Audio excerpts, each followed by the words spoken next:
अस्सलाम वालेकुम दोस्तों, तुसीं देखदे भाई YouTube channel Talha Sahib vlogger ते मैं तलहा साहिब। सज्जणों ते बेली अज दे व्लॉग तुहाडा खुश आमदीद करदे हां। ते अज दे व्लॉग दे अंदर मकानां ते आ गए, मिस्त्री भी आ गया ते खूही कड्ढ हो रही है क्योंकि पिंडां दे अंदर सीवरेज तो हुंदी नहीं गी ते सीवरेज ना होने की वजह नाल खूहियां कड्ढनियां पैंदियां वा। तुहानूं दिखाउने खूही किदां निकलदी आ ते बाकी अपनी रूटीन शेयर करदे हां। चैनल सबसक्राइब कर दो, वीडियो शेयर कर दिओ। चलदे हां और जिद्द बंदे खूही कड्ढन डए।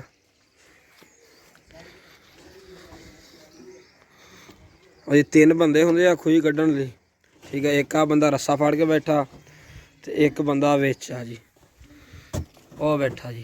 ये मिट्टी भर भर दे रहा वा ते आ बंदा लैके जा रहा मिट्टी साइड ते सिटदा वा ते आ रस्से नाल खिच्चदा ते बड़ा खतरनाक जिहा कम्म आ। विचला बंदा समझ लो कि बहुत खतरे च बैठा होंदा, बाल्टी छुट भी जाती आ ते बड़ी मुश्किल होंदी आ। लेकिन बच्चे रोज़ी कमाउण वास्ते ये कम्म लगे आ। खतरे वाला काम आ लेकिन बस लगे आ। देखो जी बाल्टी थले चल गई हम ये जी तकरीबन जिन्हां दे घर पानी नहीं आउंदा इन्हां ने कड्ढनी आ। देखो हुण की करदे, काफ़ी डूंगी हो गई वेख लो।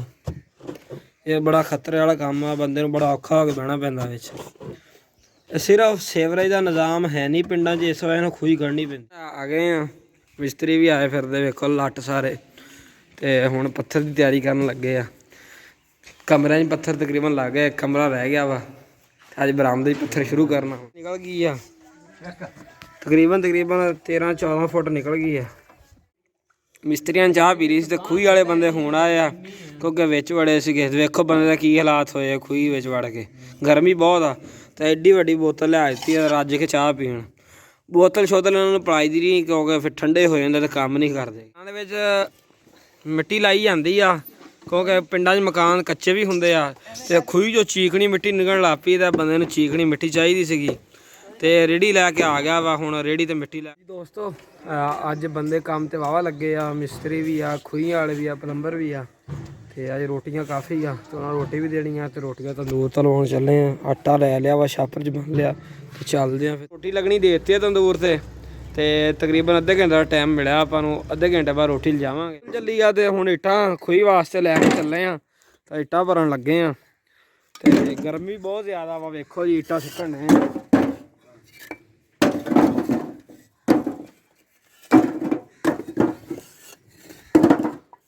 देख सकते हो दोस्तों, ब्लेगर साहब इट्टां खुद लेके आ 70 इट पाई आ ट्रैली दे उत्ते ते लेके जा रहे हैं। ये खूही वाले सीधा होकर हाँ खूही आ रहे हैं को लेके जा रहे हैं, खूही काट रहे हैं बंदे। डूंगी हो गई यार, आगे ना जावे इट यार। मुकम्मल हो गई आ ते हुण बंदा इट्टां जोड़दा आ रहा, वेख सकते हो इट्टां सारे जुड़ गई। हुण एंड ते आ गया वा। 23 फुट डूंगी आ जी, ये 4 फुट चौड़ी है। शेवल मिट्टिया निकलिया ते बाकी हुण दूसरी खूही इन्होंने शुरू करती आ। वेखो इहदा खड्डा लग गया वा, बंदे लाई जाते आ।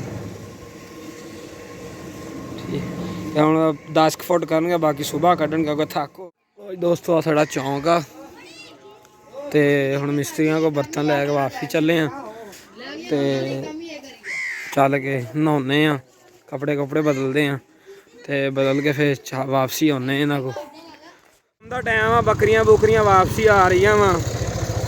सलाम अलैकुम बाबा सादक। और जी हर पासे धूड़ ही धूड़ आ क्योंकि लोगों का माल झर झुर के वापसी आ रहा वा।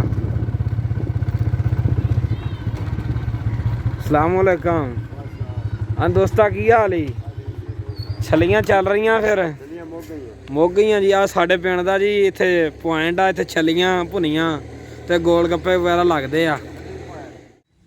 लो जी माशाल्लाह शाम दे मनाजर आ, साडी नहर आ फतेह ते बहुत ही खूबसूरत मनाजर आ। इधर सूरज गरूब हो रहा वा पिछे दरख्तों के, बहुत ही अच्छे मनाजर आ। उम्मीद करदा दोस्तों अज दा व्लॉग बहुत अच्छा लगा होएगा। चैनल सबसक्राइब कर दो, वीडियो शेयर कर दो। इंशाअल्लाह ताला अगली वीडियो मिलते हैं। अल्लाह हाफिज़। अल्लाह तुहाडा हामी नासर होवे।